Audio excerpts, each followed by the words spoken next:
In this video, I will be telling you how I fell into debt 3 times. Once as a student, the other as a fresh graduate, and then the third as a 9-to-5 worker. I'll be telling you the sacrifices I made to pull out of those debts and the lessons I learned that has kept me away from debt so far. I'm also going to be telling you what kind of debt is bad and the kind of debt that is good. At least as a business analyst, I have been exposed to such information, and I've tried a couple of businesses, so I know what I'm talking about. The first cycle of my debt happened in the year 2018. I was a student at the time. The debt amount I owed, for those of you that are not Nigerians, let's say it was equivalent to 10 months of minimum wage. So imagine that as a student. It was 205,000 naira at the time. I had to consult my diary to remember some of these numbers. And yes, I know it's funny, I have kept a diary since 2016. Some of the numbers I will give you may not necessarily add up. That's because the diary I kept, the records, the numbers I kept were not perfect. I just wrote some rough sketches to remember who I was owing and make a plan on how to pay them back. So don't go calculating what I'm saying, trying to make sense of it. There are certain parts of my story that I am not particularly proud of, but I will try as much as possible to be honest and tell you the truth. I will not pretend that I am not peeping into my notes to remember my point. You know that really funny moment where you notice YouTubers, turning the corner of their eyes to look at their script, perhaps because they don't have a proctor. Well, I gotta be real. How did I fall into my first debt? Well, I borrowed 95,000 naira from my girlfriend. I borrowed some money from my auntie, about 40,000. There was a loan. I borrowed 50,000 naira to participate in school elections. I needed to fund my political campaign, which I later lost. How did I get out of this debt? Well, I got some money from my brother, which was owing me. My parents helped me a lot. And of course, I tried to keep some savings from the monies I made doing different small businesses that year. The rest of the debt went away the next January when I got a chunk of money from my dad after he received his retirement settlement. I learned a couple of lessons from this particular cycle of debt, and some of them are: number one, I learned that I could survive anything. I survived my first big risk. I thought that my life was going to crumble. I learned to chase my dream against all odds. I did with 100,000 naira what some of my political opponents did with 500,000 naira. I learned to manage my money using an app back then. I put in my best and I am proud of what I did. And then I learned not to borrow without proper plans to pay it back. The consequences can be very unpredictable. The second round of debt started in July 2020, just after the COVID-19 lockdown. I was a fresh graduate. I just relocated back to my hometown. How much did I owe? I owed about 16 months worth of minimum wage. For Nigerians, I would say the amount 488,000 naira. As a fresh graduate, that debt peaked in around February 2021, so that was the amount it was at the time. It included debts from several friends, debts I incurred, paying my mechanic at the time, loan companies, I borrowed money from apps, and an acquaintance, a friend of a friend that, invested 200,000 naira into my poultry business. I was meant to repay that investment with 40,000 naira interest, but I messed it up and I spoiled his mind in investing in other businesses like that with other friends. How did I fall into this debt? Well, it started when I lost all my money in the COVID-19 lockdown. I broke up with my girlfriend, or my girlfriend broke up with me, and I returned back to my hometown, like I said, and I tried starting something.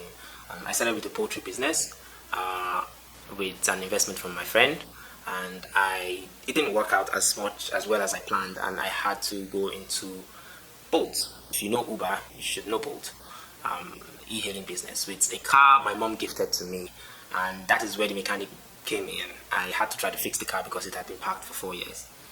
Why I'm explaining all these things is for you to understand that I had good excuses to borrow this money, and I didn't borrow it at once. I borrowed it in chunks.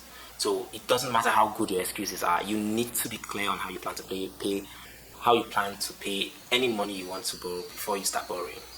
I did all this borrowing on a fragile reputation, and to protect my reputation, I started borrowing loans to repay other loans. and over time a debt of 150,000 grew to about 500,000 naira in 6 months. Of course, I can blame it on the fact that my businesses didn't go as planned, right? But that's not all of it. My parents later came to my rescue with some money they gave to me, about 500,000 naira, to repay the debt I had borrowed. It was money they got from a property they sold, and I lost I lost all of it in an investment I did in forex trading. I'm going to add a link to my video on my experience with forex trading. I'll add it somewhere up there, and you just click on it and hear my story of how forex took my inheritance. So how did I get out of that debt after wasting all my money? Well, I came back to Abuja. I had traveled and then I came back, and then I tried to do my boat business again, and I was able to repay some from my savings. My friend gave me some money. He was a great friend. He later left that money. He didn't ask me to pay back. I borrowed another chunk, 275,000 from my parents, just to be able to meet up with the debt I was trying to repay. And the worst part happened after I was forced to sell my car in 2022 November just to repay the rest of the debt and start a new business.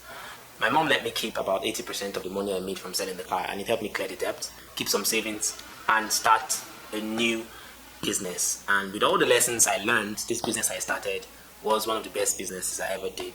It gave me, I broke even in just 2-3 months, and I applied everything I learned and it worked for me. So what did I learn from this particular cycle? I learned that my parents love me very much.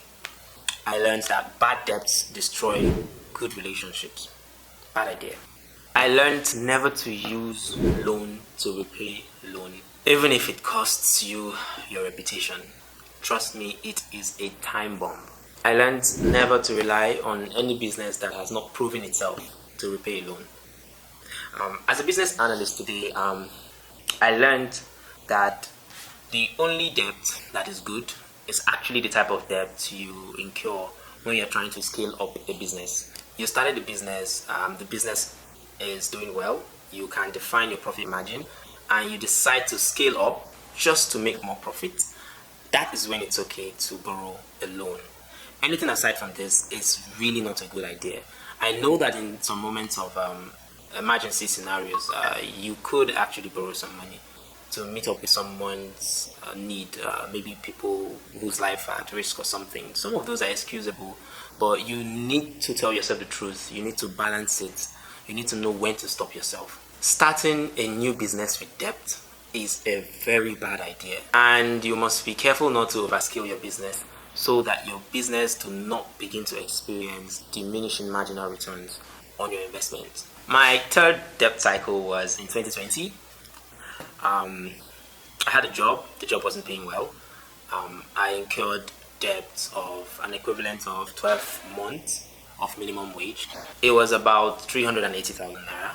And I incurred this debt because I failed at a business, a poultry investment. I tried doing it with my mom. My mom was meant to manage that business for me. And then other parts of that loan came from being on a job that wasn't meeting up with my bills. And I had to borrow money to eat.